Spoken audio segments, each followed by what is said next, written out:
Pamene adafika anyamatawo anthu adamva ndipo mmawa anthu onse adapita kukawaona anyamatawo. Ataonana nawo adakondwera kwambiri. Anyamata ena adafunsa Nthondo nanena kuti, "Mutisimbire zimene mudaona pa ulendo wanu." Nthondo adati, "Tsiku lija tidayenda bwinobwino, padambo pena tidapeza nyama zochuluka ndipo tidachita mantha kwambiri. Patapita masiku ena tidafika kubowa kumeneko tidawoloka pa gombwa, madzi ongooneka kuti munthu apangathe kumira. Tsiku lina tidafika kukapata. Mmawa mzungu wina adatipatsa katundu ndipo tidayamba kupita ulendo wathu. Pena tidayanditsa nyama kwa mimbulu yomwe tidagulira chimanga. Pamudzi pena ine ndi uyu tidadwala. Iye amamva miyendo koma ine m'mimba chifukwa cha nyama imene idandisudzula. Tsiku lina mmawa tidafika kukabola. Atatilipira tidayamba kubwerera ndiye pomwe tafika kuno. Ndipo kuli mtonda uko. Madzi ochita kusoyitsadi. Kungopitirako mphawi basi." Munthu winayo adati, "Nanga inu mumadya chiyani kuti mimba izitupa chotere?" Nthondo adayankha kuti, "Kayela ameneyi ndadanchiritsa kansowo chifukwa ndo zina kudalibe. Tangoona ni mbalasi. Chisanu chapakapeni chimenechi." Adaseka onse. Munthuyo adati, "Tayamba ni mwapoma, ife tikatola mphalabungu tikupezani." Choncho anyamatawo adakhala pamudzipo. Madzulo adafika anthu ena amene adakatola mphalabunguwo. Nthondo atakula amakonda kukhala kubwalo ndi anthu akuluakulu. Ntchito zonse zimene akuluwo amachita iye amachita nawo. Kuyendayenda ndi kuba zonse adaleka. Mmawa tsiku lina Nthondo adamva nkhani zimene ankakamba akuluwo kuti, "Nthondo, uzigwira molimbika ntchito chifukwa tsopano kusandulika munthu. Ndiponso mwana olima ndiye angakwatire pamudzi pa anthu. Ndipo anthu ambiri amamukhumbira kuti ndiye nkukhala mkamwini wa munthu, osati mwana wa ulesi. Anthu sangathe kumkonda. Angoti akati, 'Ine ndifuna mbeta,' anthu amvekere, 'Lekeratu.'" Nthondo atamva mawu anthu adakondwera. Mmawa akuti acha munthu wina adakumana ndi mnzake wa Nthondo nayamba kukamba nkhani kuti, "Kodi Nthondo mudamusiya kukabola pakuti saoneka?" Pamenepo mnyamatayo adati, "Mufusiranji, kwina mumuona akuyenda? Mwati zikadakhalamo zinthu sibwezi atatha kale kuba. Kodi mwakumbuka za zija? Lero akuti adaleka ati. Akuti adakhumbira sukulu kudomwe. Zikomo adachita bwino kuleka." Nthondo adakhala bwino kuti anthu amamtama kwambiri. Akakhala pabwalopo sankakana akamutoma. Choncho Nthondo adakhonza kusoka mphasa, kusema mipini, kumanga masindo a nyumba ndi ntchito zina. Kawirikawiri pabwalopo anthu amabwera nayo milandu yawo kwa atsibwene ake a Nthondo. Nthondo ndiye adali ovomera poyankhula kotero kuti adadziwa maweruzidwe a milandu. Milandu yochepa yokha ndiyo imene imamusautsa. Chifukwa chaichi anthu ambiri adamkhumbira kwambiri. Tsiku lina Nthondo adamva atsibwene ake kuti, "Takupatsa mkazi." Nthondo adavomera koma pambuyo pake atazindikira kuti mkaziyo adali wang'ono adamukana. Mmawa tsiku lina Nthondo adayenda ndi mnyamata amene ankakondana naye. Pa tsiku lonsewo adapita kukasamba. Tsono Nthondo adati, "Mnzanga, ndifuna kudziwa, kodi sukulu suyikonda?" Mnyamatayo adati, "Ndiyikonda. Kodi zijanyoza anzathu zija nzabwino?" "Ayi, nzoyipa." Kenaka adagwirizana nati, "Tiye nditilekane nawo chifukwa amene aja kutiphunzitsa zoyipa." Atakambakamba adapita kumudzi nayamba kukamba nkhani m'mphala mwawo. Usiku wina Nthondo ndi mnzakeyo adakamba nkhani zakuti, "Ife tizingovutika ndi nsikidzi ndi mphuzi. Kodi mbeta tikafunse liti? Zimenezi zindiwawa ine kwambiri. Kansima kazikhala kang'onong'ono ndiwo zake mchipande. Ndizifuna mkazi tsopano. Kajada ndipatsa mtsibwene wanga kasinkafuna chifukwa kundipatsa chakudya ndikakauza kuti kakhale pansi kuti tizidyera limodzi kamati, "Yanga ili kwa iya." Chifukwa chake ndifuna mkazi wamkulu. Anyamatawo adakambakamba nagona tulo. Kenaka Nthondo adatsimikiza mtima zokafunsira mbeta. Choncho mmawa mwina anyamatawo adakamba kwambiri nkhani ya akazi popeza onsewo amafuna kupeza akazi. Nthondo adati, "Kodi pofuna kusankha mkazi tizisankha otani?" Anyamata ena adati, "Mkazi azikhala wotuwa ndiye mkazi wa ntchito, osakhala mkazi osambasamba, wadama, si mkazi ameneyo sangathe kusunga mwamuna bwino." Anyamata ena adati, "Pofuna kusankha mkazi pafunika kupenya chifukwa mkazi wangokumva kuti takufunsirani mbeta ndipo mbetayo yatha. Si wabwino chifukwa mkaziyo akakhala ophinya diso nkukana bwanji." Ena adati, "Mkazi usamafuna wantsibwene wako iyayi chifukwa nsuweni amanyada, mwina samvera zimene unena iwe. Kumama ngoti cha zachade." Enanso adati, "Zonse muli nazo nzopanda pake, koma chimodzi chokha, mthiko. Mkazi azikhala ophika ngakhale akhale orani palibe kanthu. Simulipenya banja la nziza? Akazi awo aja ngosalala kodi?" Choncho anyamatawo adaleka kutsutsanako. Tsiku lina Nthondo ali ndi nzakeyo adati, "Kodi Nthondo ukulingalira zotani pokhala do?" ukulingalira zofuna sukulu zija kodi? Ha, wangosauka iwe. Ja, tatiye tikakumbe mbarara. Nthondo adati, sindingathe kuchita choyipa, ngakhale wina alandiluma sindingathe. Koma ndikulingalira za mkazi kumene ndingathe kumpeza. Nzakeyo adati, kodi bwanji osakafunsa mkazi uja ali pamudzi pa Njondoyo? Kodi pa Njondo pali mbeta? Tiye komweko lero tikamuone mwana wa mkaziyo. Nzakeyo adavumira ndipo onsewo adapita ku mudzi wa Njondoko. Atafika Nthondo adapita ku nyumba kumene kudali mwana wa mkaziyo. Poyamba adapempha madzi akumwa, posakhalitsa mkaziyo adabwera nawo madziwo. Mkaziyo atachoka adati, ndi ameneyo mkaziyo, nangewe maso ako sanadyerere? Nthondo adati, lekani, ndiye mkazi ameneyo. Ichithambira, ha, sotukwanitsa. Ndikapita kumudzi ndikauza tsibweni anga kuti akatume munthu wina andifunsire mbeta. Tsono anyamatawo adachoka nadzera ku bwalo limene lidali kumphepete kwa Tchire chifukwa achiopa asilikali. Adacheza nawo pang'ono nayamba kupita kwawo. Madzulo Nthondo adapita ku nyumba kwa tsibweni ake nati, odi. Eya. Nthondo adalowa m'nyumbamo nakhala kuthala. Atsibweni ake adati, msakhale uko, mbuzizo zingakuminireni, koma khalani kukhomoko. Nthondo adanyamuka nakakhala kukhomoko. Atsibweniwo adamfunsa Nthondo za chimene adadzera. Nthondo adayamba kufotokoza kwa atsibweniwo kuti, chodzera ine muno ndicho kuti ndinakayenda kumudzi kwa Njondo ndipo kumeneko ndaonako mkazi. Ndifuna kuti ndikamfunsire mbeta ndiye chifukwa chake ndabwera kuti mudziwiretu.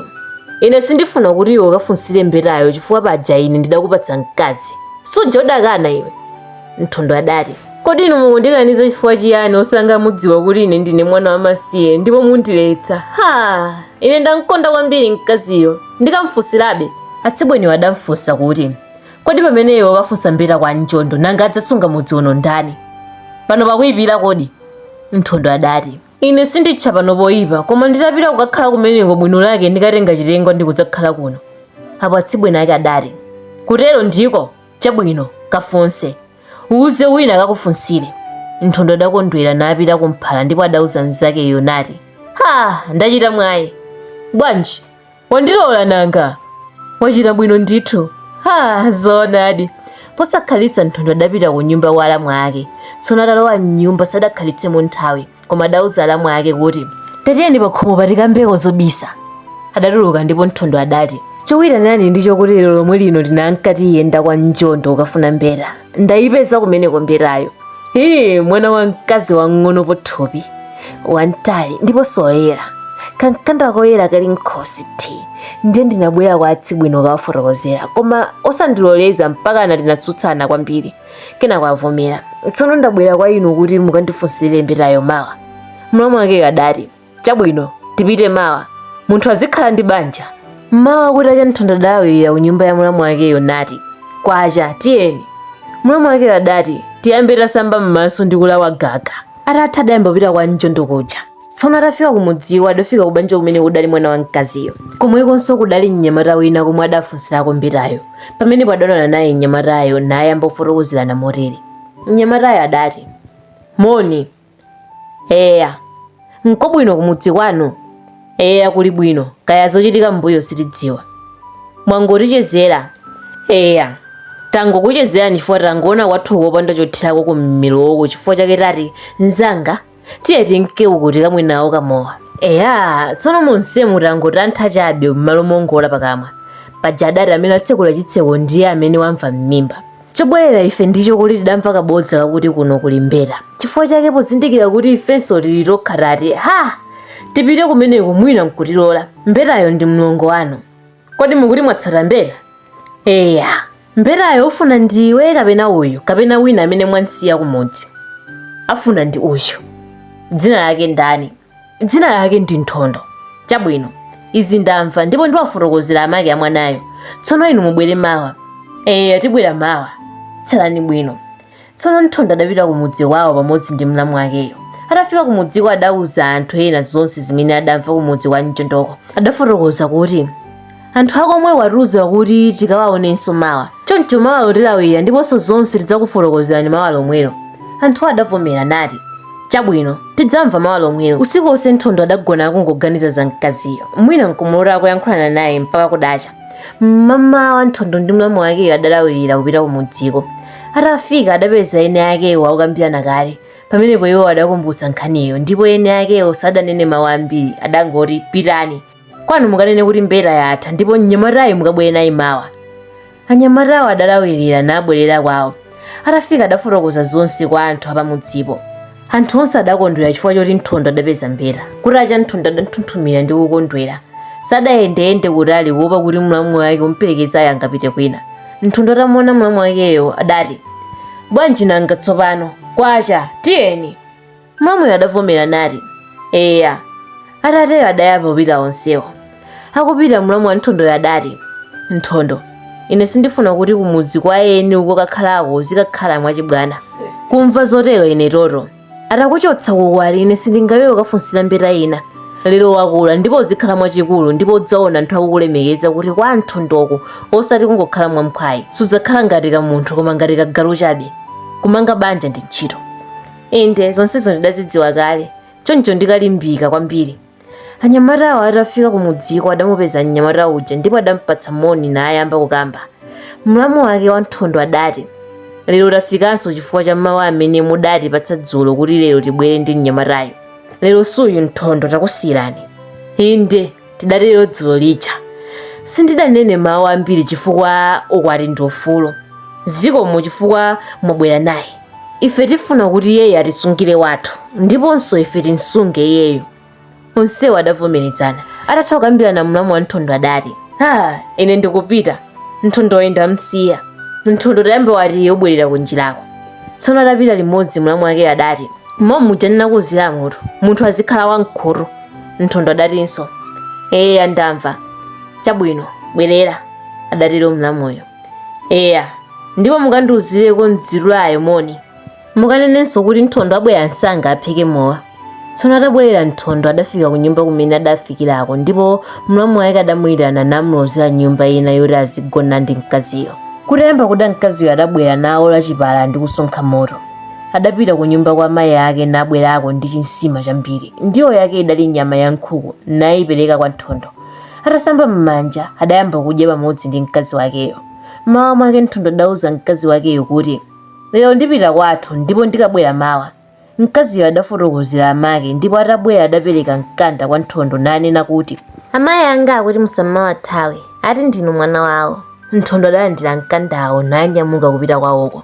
Nthondo atafika kwawoko adawafotokozera anthu kuti, ine ndili bwino. Kuno ndabwera kudzapempha nkhuku chifukwa pongozi anga adandiphera nkhuku choncho nanenso ndifuna kukapha yanga. Mnyamata wina adati, chabwino ndikuwombola ndine. Ubwere ku nyumba kwanga ndikakupasa tambala wakamphambe. Tsono tuchenjere. Ukakapha nkhukuyo ukhale ndi nzeru chifukwa apongozi ena amafuna kumuyesa munthu. Usamapeza mmawa m'mbale muli phiko ndi mwendo. Madzulo chomwecho mmawa upeza akupatsa khosi ndi chikholokholo. Pamenepo kumalingalira ukakhala mwana wa munthu. Chitsiru chimangokudya usalingalira kuti apongozi ake akadya chiyani. Nthondo adalandira nkhukuyo nalawira ndi kupita. Atafika adatenga nkhukuyo nayipereka kwa mkazi wake nati, nkhukuyo yaphe kuti tidye. Mkaziyo adayipereka nkhukuyo kwa amake nawawuza kuti, iphani tidye. Mawa mkaziyo adapita kwa amake kukatenga nsima ndiyoyo ili mu mphika nayipereka kwa Nthondo. Koma Nthondo adati, ine sindifuna kuti ndikapha nyama ndizidya ndekha. Kumeneko nkulesana kupha kanthu. Tiye tenga ndiyoyo kawagawira amayi ako ndipo kawawuze kuti asamarero chifukwa nkulakwa. Tsono mkaziyo adatenga nkhukuyo nakayipereka kwawo. Kenaka adabwera nayo mbali nayamba kudya. Tsiku lina mmawa mkazi wa Nthondo adakhwima. Choncho amayi ake adapita kwa alongo awo anchondo namkungwi adatenga nkhukuyo yenera. Namkungwi adatenga nkhukuyo nakayipereka kwa mfumu. Apo amfumu adalandira nafuna khundabwi kuti azikadya namwaliyo. Kenaka namkungwi adauza mlongo wake wa mkazi wa Nthondo namuwuza kuti awuze Nthondo kuti akazi ake asanduka namwali lero ndiye ndagokuwuza. Kwanu ndikanena ndine. Nthondo adakondwera kwambiri. Mlamu wake adafotokoza zonse kwa mnyamata amene adazafunsira mbeta uja. Mawa mwina apongozi a Nthondo adafulula mowa nayitana anthu onse akumudzi kwawo kwa Nthondo. Anthu onse adasonkhana kukamwa mowa awo. Atatha kumwa mlamu wa Nthondo adati, anthu onse amene mwabwera pano takuyitanani kuti tidziwe amene tizimutumikira pa banja la Nthondo kuti azira amene wadwala namadziwitsa ena mwansanga. Pamenepo adasankha nkhoswe za Nthondo ndi za mkazi wake ndipo zidapezeka. Tsono adapitirira mawu ena kuti, pa banja la Nthondo mkazi wake ndi namwali monga ndidakuwuzirani ndipo ndifuna kuti chinamwali chake chichitike msanga. Mukamuwuze kuti azifuna chuma. Anthu onse adakondwera navomera. Nthondo adamuwuza kuti azisoka mphasa. Tsiku lina mmawa Nthondo adayamba kusoka mphasa. zinadapempha kwa abwenzi ake zitapezeka mphasa makumi awiri adazipereka kwa Njondo. Choncho Njondo adauza Namkungwi kuti afulumire kufulula mowa wachinamwali. Mmawa adafulula mowa namwa onse.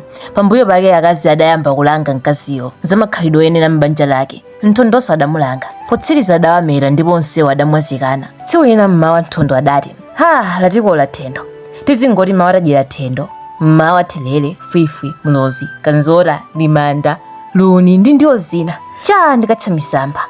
Atakatcha misamphayo Nthondo adapha nkhanga zochuluka, nkhwali ndi njiwa zomwe. Apo Nthondo sadasowe ndiwo chifukwa amachita sozimba. Anthu ambiri amakhumbira kuti akadakhala mkamwino wawo chifukwa za nyama zochuluka zomwe zidalili njekele m'nyumba mwake. Kawirikawiri Nthondo amene amachokera kuzimba milimo ya nkhokwe ili paphewa, mwina upeza wamenya luzi kapena wakulula nkhundi nakayitseka pabwalo pake. Mmawa tsiku lina wina adamfunsa Nthondo kuti, kodi Nthondo ntchito muyamba isadayambe kung'anima mvula kuti anthu aziti ndinu mwamuna wamachawi mukungosauka nthawi idakalipo? Nthondo adati, chifukwa ine ndine munthu woyendayenda ndiponso mwina ndidzadwala ndipo ndichitira mupeza masiku sakoma onse. Ikayamba kugwa mvula Nthondo samasauka koma amagwira ntchito yake bwino uku anzake akuchita balalabala kufuna milimo ya ntchito zawo. Anzake wamakhumbira nati, tinkangokusekana Nthondo, inu ndiye mudaziwiratu. Nthawi ina Nthondo adalingalira nati, kubanja kuno masiku ambiri njala ikutivuta nditani. Mmawa Nthondo adatenga khasu napita kumunda ukayamba mphanje. Tsono adawonga nthumbira zambiri zazikuluzikulu ndi kubyalamo chimanga, nyemba ndiponso adalima mbatata zambiri. Chimangacho chidabereka kwambiri kuti sadasowenso chakudya. Apongozi ake adamkondadi nati, mwana wanga adamene andigwira pamoyo. Choncho anasambira Nthondo adamva mbiri ya m'bale wawo ndipo adakondwera kwambiri. Nthondo adakhala mokondwa ndi mkazi wake sadapsitsanepo mitima. Anthu ena adakondwera naye mkaziyo chifukwa adali waulemu. Tsiku lina Nthondo amakamba ndi mkazi wake. Nthondo adati, mkazi wanga, ine ndili ndi mawu ndikuti ine ndine mwana wamasiye, atate ndi amayi ndilibe, mayi ndi atate ndiwe. Kodi ine nditafuna kukakhala nawe kwathu iwe ungakane? Mkaziyo adati, ine sindingathe kukana ndiponso pano ine sindikondapo. Inu munandiwuza kuti ndikakhale kwanu ine ndingathe kulola mwansanga. Atakambakamba adaleka. Tsiku lina Nthondo adauza mkazi wake kuti lero ndipita kumudzi kwathu, mwina ndikabwerako mawa kapena lero lomwe lino. Mkaziyo adati, chabwino. Nthondo adapita kwawo nafika ku nyumba kwa atsibweni ake. Tsono atsibweni ake adampatsa moni Nthondo namfunsa kuti, kodi udzabwera liti Nthondo kudzakhala kuno? Ndibwera posachedwa chifukwa mkazi wanga ndinamfunsa za chitengwa ndipo adavomera kale. Koma mwauza alamu anga akunowa kuti akapemphe chitengwa. Kodi wanena pafupi ndi mtuma wina akanene kwa nkhosi zakuchikazi. Choncho atakambakamba Nthondo adapita kukagona. Mmawa utacha Nthondo adalawirira nayamba kupita kwa Njondo. Tsono atafika adapeza mkazi wake ali kumunda. Kenaka adafika mkaziyo. Tsiku lina atsibweni ake Nthondo adatumiza nkhoso ya Nthondo kwa Njondoko. Itafika nkhoso idatana mlongo wake wa mkazi wa Nthondo ndikunena naye kuti, makono tikutenga Nthondo ndi mkazi wake yemwe chitengwa. Ngati muli ndi mawu ena mungathe kunena. Chifukwa chake ndicho kuti kwathuku mfumu yathu amudzipo ilibe baphwake, koma mphwake ndi Nthondo yekhayo. Choncho mutilole kuti titero. Winayo adati, imani ndikawafotokozera amayi a mkaziyo.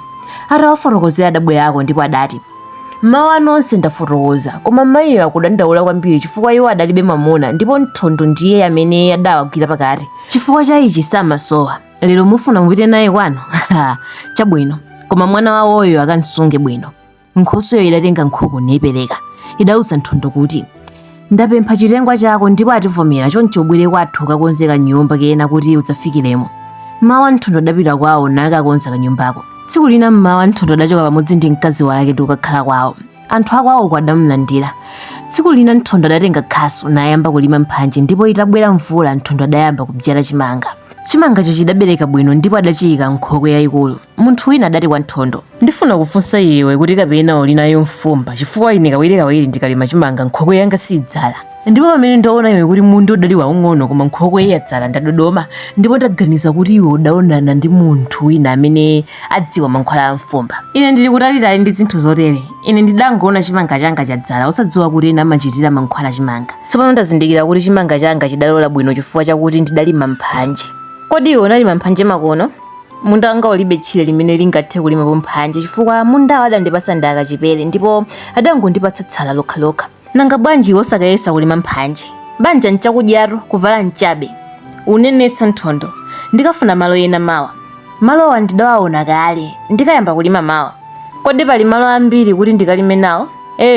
malo alipo ambiri, ngati mufuna tipitire limodzi mawa. Chabwino tipite.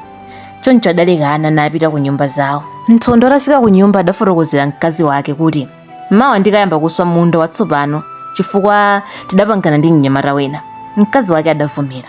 Mawa Nthondo adatenga khasu lake nayitana nsakeyo ndi kumapita. Mnyamata adalondola tchire limene adali nalo. Atafika adamuwuza Nthondo kuti mpano paja ndimanena dzulo lija ndipo ine ndiyamba pano. Inu muyambira apa muzinka chauko, ine ndizinka chauko. Eya, koma iwe udaona malo abwino. Chimphibe ati chimanga chake chidzalingana ndi ana anthu chifukwa pano pali chonde chambiri. Tsono adayamba kulimba mphanjezo. Kenaka adamva kufuula kwa anthu ambiri. Adamva mawu a nyimbo yakuti chilule chilule cha bwana wafika heya. Nthondo adati ehe, kumeneko wamva kuyimbako kodi? Eya ndikumva. Nchiyani? Kaya sindidziwa. Tiyeni tikaone. Nthawi yomweyo adaleka kulima nathamangira kumudzi. Atafika adafunsira kunjira komwe kuti kodi nchiyani akuyimbira anthuchi? Akuti ati kwabwera mzungu. Watsala chiyani mzunguyo? Kaya sitidziwa ife.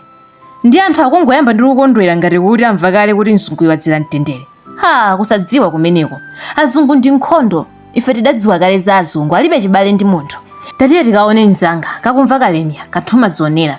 Adapita komweko naona mzunguyo ali chilili. Nthondo adatenga khasu lake nakaliyika ku nyumba. Atamwa madzi adapitanso kukaona mzunguyo. Anyamata ake a mzunguyo adayamba kumanga hema. Nthondo ndi nzake adaonerera kumangako na adabwa kwambiri chifukwa cha nyumba ya nsalu. Adasonkhanako anthu ambiri kudzaona mzunguyo. Atsibwene ake a Nthondo adamva zakuti mzungu afika pamudzi pawo. Iwo adawuzana ena kuti agwire mbuzi. Atagwira mbuziyo adamuyitana Nthondo ndipo atafika atsibwene ake adati tenga mbuzi tiye nayo kwa bwana tikapereke moni. Apo Nthondo anaduduluza mbuziyo napita nayo ubwalo umene kudali mzunguyo ali ndi atsibwene akewo. Atsibwene ake a Nthondo adafika kwa mzunguyo nati moni bwana. Eya, kwayanika ndiwo kakuti mudye. Tasowa mbuzi yayikulu chifukwa masiku ano tili aumphawi. Tsono mzunguyo adati kodi iwe ndiwe mfumu ya pamudzi pano? Ndine mfumu ya pamudzi pano. Taonani bwana, kuyambira midzi yonse imene idazungulira panoyi ndi yanga yokhayokha chifukwa mkulu wawo ndine. Midzi imene idachoka m'mudzi mwanga tikadali pabwinja paja. Ndiye mfumu zonsezi ndimadziponya ndine. Pamenepo mzunguyo adati ndakondwera kwambiri pakumva kuti ndiwe mfumu ya m'mudzi uno. Tsono chimene tafikira ife kuno tikamba pa nthawi ya madzulo ano. Nthawi imene mubwere kuno muyitane nduna zanu ndi mfumu zina zazing'ono za m'mudzi mwanu muno. Mawu enanso ndi kuti mundipatsa anyamata ena kuti andipase nkhuni kuti tigulane ndi mchere. Akazinso abwere ndi madzi. Mfumuyo idavumira ndi kuwuza anthu kuti amene afuna mchere pamudzi pano atenge madzi kapena nkhuni apite nazo kwa mzungu kuhemako. Atatero adapita ku nyumba yake. Madzulo mzunguyo adayitana mfumuyo pamodzi ndi mfumu zina. Atafika mzunguyo adati kodi mwabwera mfumu zonse? Anthu adayankha kuti eya. Pamenepo mzunguyo adati ine ndafika pano chifukwa mudzi wanu uno ndaukonda. Ndifuna kuti pakhale sukulu kuti ana anu aphunzire kuwerenga ndi kudziwa zambiri. Pano ndikuyamba kukufunsani kuti tipangane. Mfumuyo idati anzingwa achikunje adzeya mwazimva tuzomwanena bwanazi zoti pano pakhale sukulu ndipo bwana akufunsa ife kuti tinene ngati tikufuna kapena ayi sitifuna. Pamenepa inu muti bwanji? Anzingwa adati zimenezi zititsausa chifukwa bwanayo watidzidzimutsa koma akadatilola kuti tidzayankhe mawa. Atsibwene ake a Nthondo adauza mzunguyo kuti chabwino ndidzakondwera ngati mudzandiyankha bwinobwino. Musachoke msanga tiyambe takamba nkhani. Mfumuzo zidakhala pa khomo pa hemayo ndipo mzunguyo adatenga kabokosi kake nakayika pa mpando. Adatenga china chonga phali nayika pamwamba pa kabokosipo nazunguza. Phokoso la anthu lidaveka m'menemo. M'menemo mudayikamo chiyani bwana? Mozizwa zidafunsa mfumuzo. Mulibe kanthu kena. Taonani si umu? Adayankha mzunguyo. Atatsekula kabokosiko mfumuzo zidaona tizitsulu ira topiringidzana. Simudayikemo anthu akufa m'menemo? Mzunguyo adaseka nauza mfumuzo kuti zimene izi zikufunikanso ndi inu kuti ana anu aphunzirenso zinthu zimene tidziwa ife. Si chifukwa china ayi, koma anthu amene adayamba kudziwa nzeru zotere ndiwo adaphunzira. Kodi bwana, zimenezi za sukuluzo? Zidafunsa mfumuzo. Zitakambirana ndi mzunguyo zidamwazikana nizikalowa m'nyumba zawo. Mmawa atsibwene ake a Nthondo adayitana mfumu zina zazing'ono pamodzi ndi nduna zawo. Adayitananso Nthondo kuti azikavomereza pamene akukamba za upo wawo. Atafika onse atsibwene ake a Nthondo adati ati ino anzingwa achikunchi ndadzeya tabwerani mmawa muno kuti tikhale upo monga tidapangana naye bwana uja dzulo, ndipo ndifuna kuti aliyense anene monga momwe walingalira pa mzere wa mphatsa. Ine ndine ndalingalira kuti za sukulu imeneyi tidayamba kale kumva kuti kudziko kuno kuli sukulu, soja tidayiona kumvera sukuluyo. Eya sukulu njabwino komanso poyipa pakeli napo ndikuti kumvera kuja kudali mizinda yomerera kwa namwali, nanga lero muyiona kodi azungu adango tatafika lekani izi zonse sichoncho. Ndipo ino anzanga mwesa kuti ife tivomere kuti pano pakhale sukulu, nanga anathu apoti munthu amvika ndi mzinda. Ine zandipira kaya ino anzanga nenani kuti tivomere kapena tikane. Pamenepo anzingwa adati maonse mwene nawo amvika bwino, ndipo padalibe munthu wakhulu logotha dzulo lija.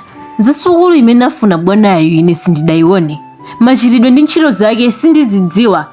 Eya inu mukuti pano sipafunika sukulu, inenso ndivomera chifukwa kuti mzinda usweke pathu pano. Ine mtima wanga sindifuna kuti ali kumene, kaya adzeya ndachikunja mukuti bwanji. Adzeya ndachikunja dakananso. Tsono atsibwenake Anthondo adayimirira nangoti ha tiyeni kwa bwanayo tikanene kuti sitifuna.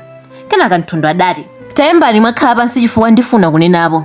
Mfumuzo zidakhala pansi ndipo Anthondo adati ine ndine mwana ndipo sindingathe kukulamulirani, koma ife anyamatafe sukulu timayifuna.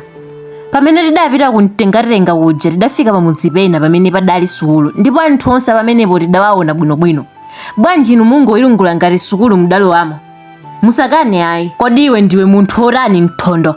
Bwanji ukuti zinthu zimene takana ife akuluakulu iwe nkumatsutsa? Mwana opusa iwe, munthu ofuna kuchita sukulu ine sindifuna.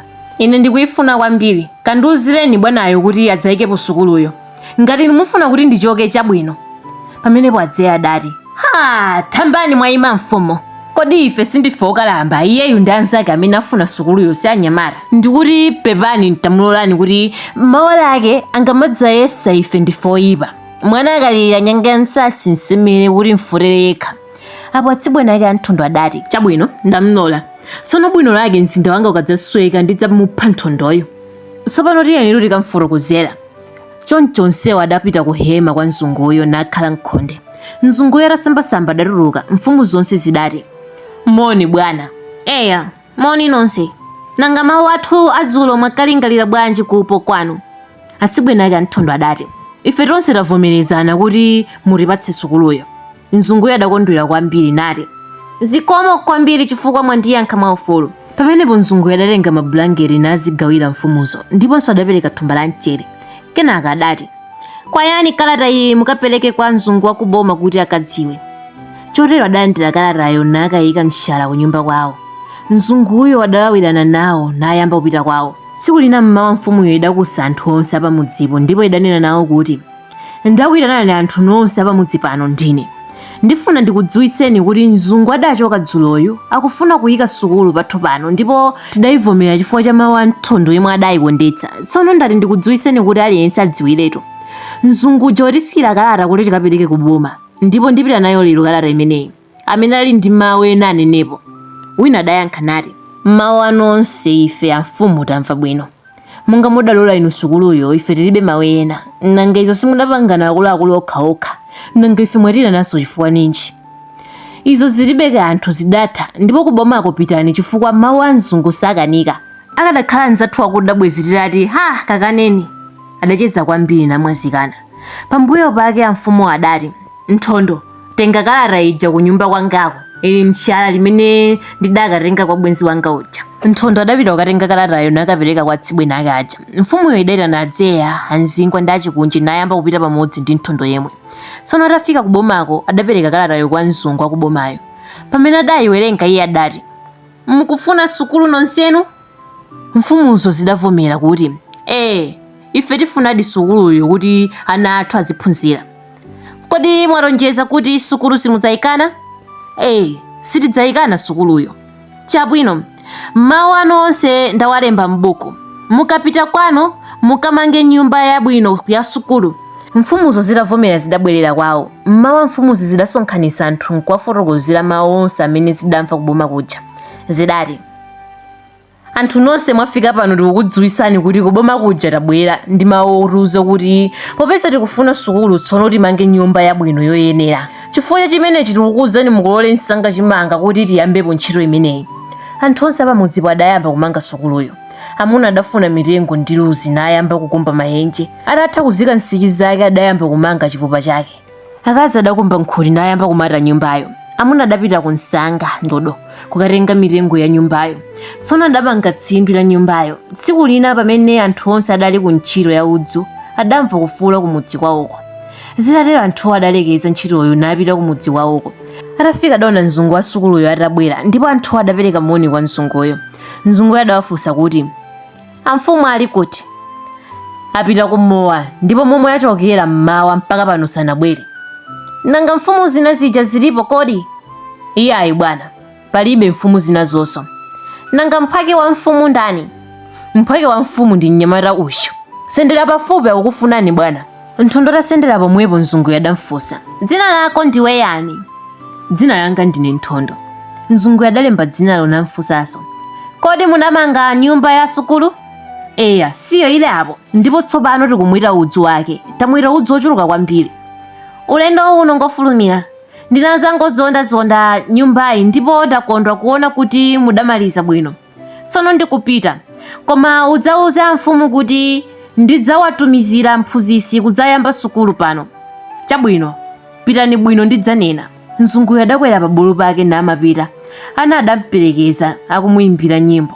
Madzulo atafika mfumuwo, Nthondo adawafunsa kuti, kodi lero munakamwa nawo kuti mowa? Tinakamwa nawo kwa achikho. Kunali kamowa ka mzimu.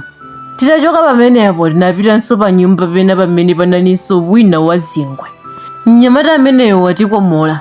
Tangochoka ndi chipemba chofuna mowa. Pano panabwera mzungu wa sukulu ija. Atanangobwera kudzazonda sukulu kuti kapena sitinamange. Anakufunani amfumuno, koma wapeza kuti palibe. Anangondiuza ine kuti ndikuwuzeni kuti adzatumiza mphunzitsi. Mzunguyo wapita. Kodi amatero bwanayo? Chabwino, ndazimva izi ndipo pitani. Ndifuna kugona chifukwa m'masomo mukudeluka. Pamenepo Nthondo adayimirira nkutuluka nati, ha, kutero kunkumwetsa.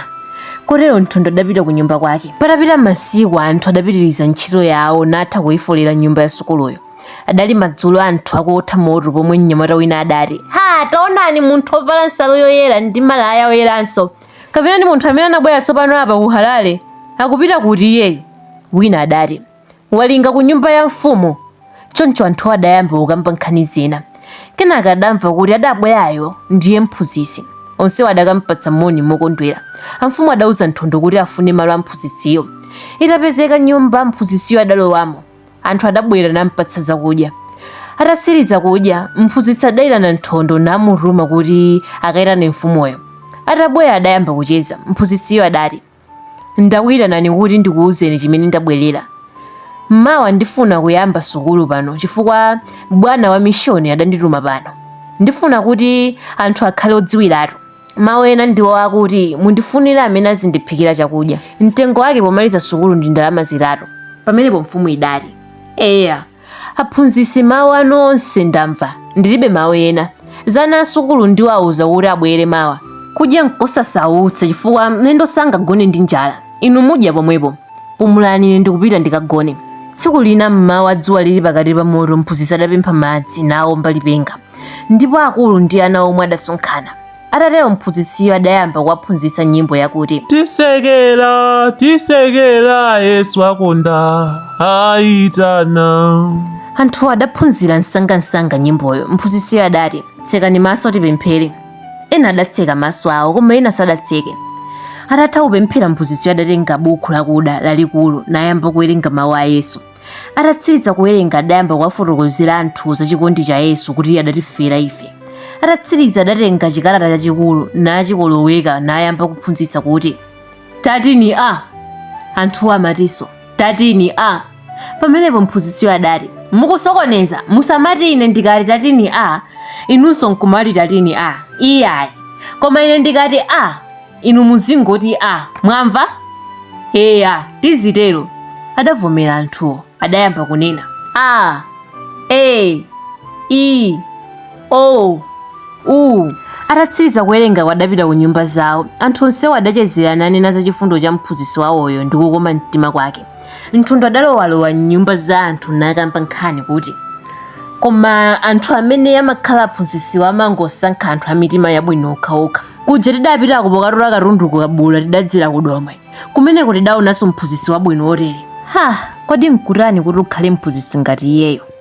Anthu ambiri adakopeka namlemekeza. Mmawa mwake adasonkhana ku sukuluko ndi mfumu zomwe.